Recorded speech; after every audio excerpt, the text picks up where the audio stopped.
We're super pumped about it. We've been without a fireplace for a little more than a week. It's cold. It was, the low was 4 degrees last night. It's 9 degrees tonight. So we are hoping to get that installed as soon as he gets home. He already replaced the outlet. We're good there. But that was the most exciting text that I have received all day, that we will put that in. So thank you, eTrailer, for not letting us freeze anymore. Hey honey, I'm home. What you got for me? I got something to keep you warm. Oh man. What is it? Our new fireplace. Oh yes! Let's get it installed. Okay, this is really corny. We're trying to get please. What? On a serious note, our fireplace went out last week. We smelled that lovely burning smell from electrical that you never want to smell, and certainly not in a camper. So we reached out to eTrailer to get a new unit, and all their 26-inch fireplaces were out of stock. What are the chances of that, right? So they had this unit as a scratch and dent. We had no idea they have an entire scratch and dent open box section of their website, but they hooked us up with a killer deal on this. It's not perfect cosmetically, but you know what? We care about budget and we care about function, and that's really what we're after. Yep, so we're going to do a quick install video. I wouldn't imagine this takes more than 10 or 15 minutes, so we're going to kind of walk you guys through that and do the unboxing and check this unit out. And first we're going to get it open, plug it in, make sure it actually works, and then we're going to do the install. But yeah, remember, if you guys are on a tight budget, check around like eTrailer. They do have a whole open box scratch and dent section on their website. Sometimes you have to sort a little bit to try and find what you're looking for, but if you're on a tight budget, that is a great option. So we're going to get started now. Go ahead. Alright, let's get this thing unboxed. To start off with, I noticed it's got a ton of staples, and I hate staples. It makes it hard to open the boxes.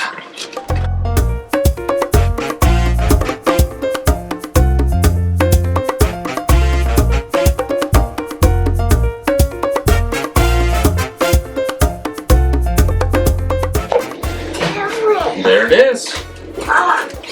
It's different. And a remote. Yeah, that's a little bit different than ours, huh? Yeah. Yeah. And as you notice, we knew this center part was broken. Yeah. We were well aware of that. So we may try to take the glass off real quick and fix that. We got a little super glue we can probably glue it with. But yeah, I mean, it looks pretty much exactly like the one we took out. So good direct fit. Like I said, it just doesn't have that trim right there. But the back didn't come off like the other one. Well, it would if we took those screws off like the other one. Yeah, it would.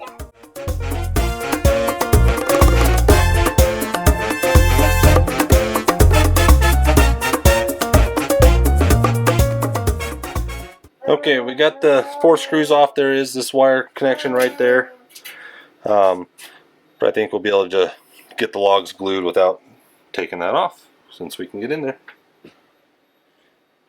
Okay, so to get the logs out, what we're going to do is there's a couple screws on each side of the unit. It's this little screw right there, and then there's a little bit longer one right there. So you're going to take those out on each side and you can get the whole log out.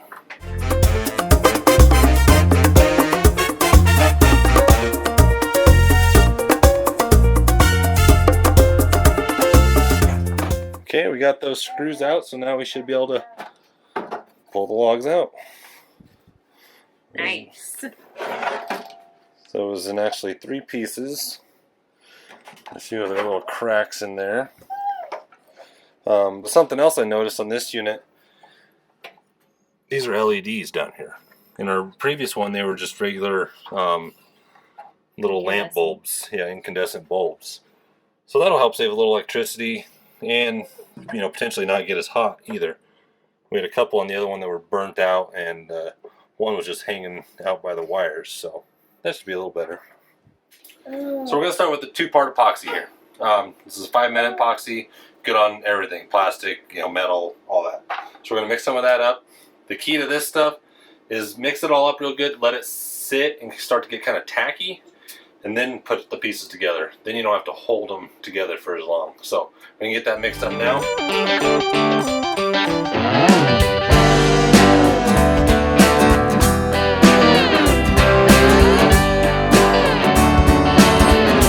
Okay, so after a couple of minutes on our 5-minute epoxy, you can see it's getting a little thicker. Stop. Not running as well. So we're going to go ahead and start putting that on our pieces here. We're going to put a little bit on each piece.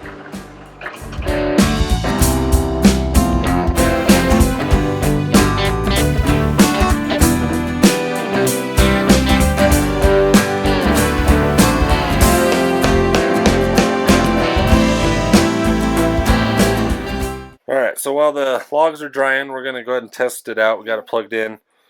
So let's give it a whirl. Graham wants to see too. Yes. Holy cow. Ooh. Yeah, so it's a little bright. Obviously those logs will sit over those LED lights. Won't be quite as bright. But there are different brightness settings. That's as low as it'll go right there. And then the only downfall is I think it's pretty well standard with all RV fireplaces, is that you can't turn off the lights and have the heater part running. The lights are always on. But try the heat. There's low. You hear the fan kicking on there. It's warm. And it's warm. So it's got low, high, A for auto, I'm assuming. I'm not really sure. And then runs you through your temperature range. Like I said, this one goes from like 60 up to 90 degrees, so it'll get us pretty warm. And so while we got it apart, we're also going to clean the inside of the glass. I know sometimes people have issues with the glass getting dirty. So we got it apart. We can clean the inside of the glass now. If you're wanting to do that, you'll need to take the unit out of wherever it's mounted. And there's usually just a few 4 screws here, down low, and 2 on the other side that hold it in place. And then what holds the glass on is there's 4 screws, top, bottom, on each side. So you take those little screws out, this pops out. There is a little wire back in here that goes to your front controls here, right here. I'm sure you can unsnap that, but I was a little nervous to do that just because I have a tendency to break things. Just like that. Nothing broke though. We're good. But yeah, so now we can get that glass clean and start off fresh. It's a good thing Jordan's handy. I gotta be able to fix what I break.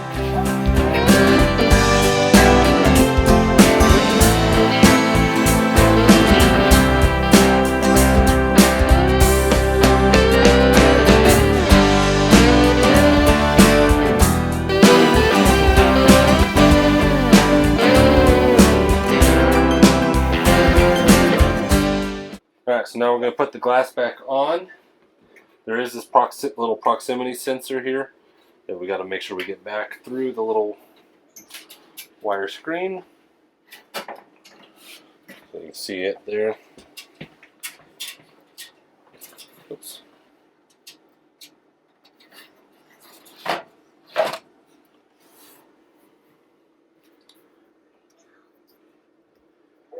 This takes 4 little screws coming from the back side.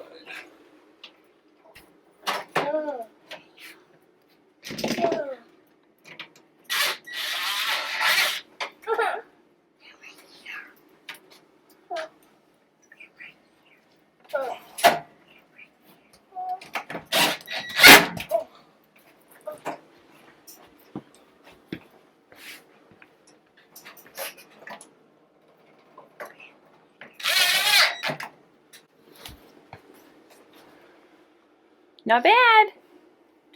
It's not perfect. I mean, you can see the epoxy here, but it is gonna heat and work wonders for us. And that's really what we're after. Okay, so here's the spot that we're putting the fireplace in. This is where we took the old one out. The outlet for it is next to it in this cabinet here. And you see I can replace that. I replaced that outlet the other day because it was a little melted. So we got a new outlet there. So we're going to go ahead and get this put in.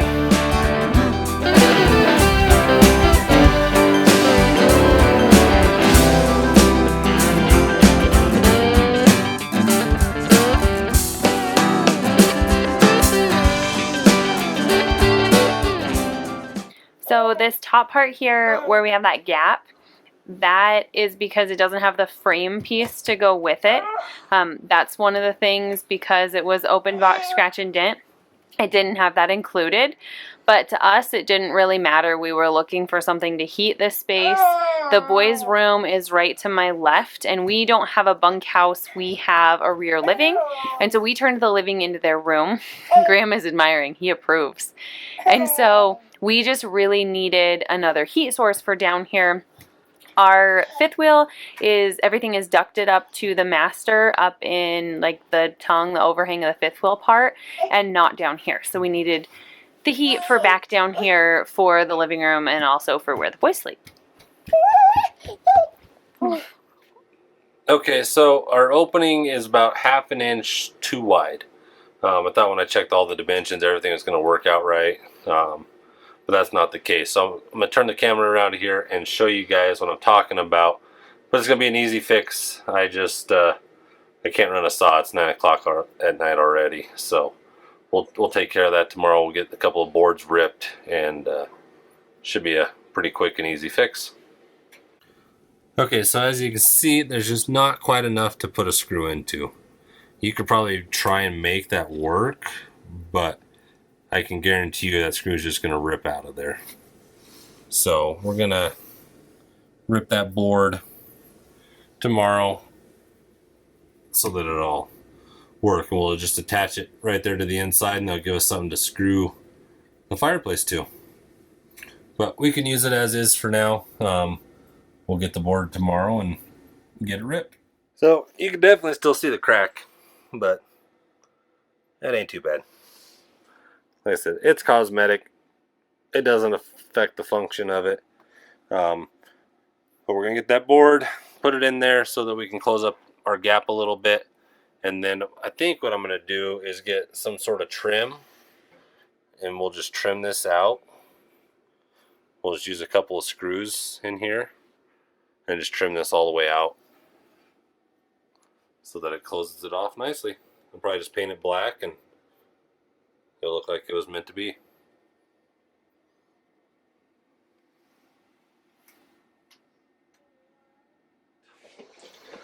Okay, so we're just going to need a few little tools and supplies. I got our 2 boards, the 5/8 inch pine. Got the screws. These are 1 1/4 inch. I bought the little small pack. Very difficult to buy the small pack. You normally want to buy the big old box because why not? You can always use screws. So, but I bought the little pack just for space. Bring out the big guns, little handsaw. We're going to need a drill and then drill bits because we're going to want to pre-drill our holes on this pine so it doesn't split when we run the screws in there. So I'm going to go measure real quick and we're going to cut our boards.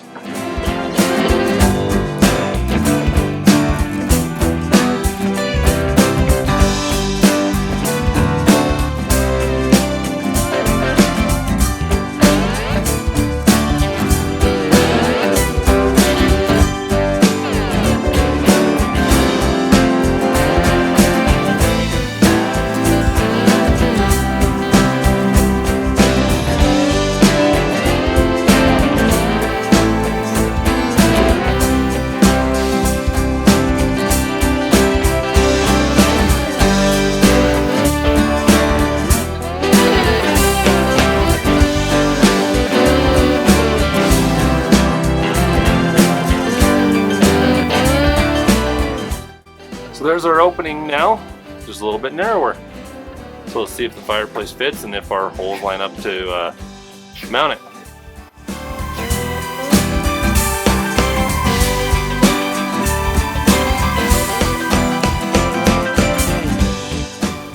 Alright, that's much better. You can see now I got a little wood there on either side to screw into.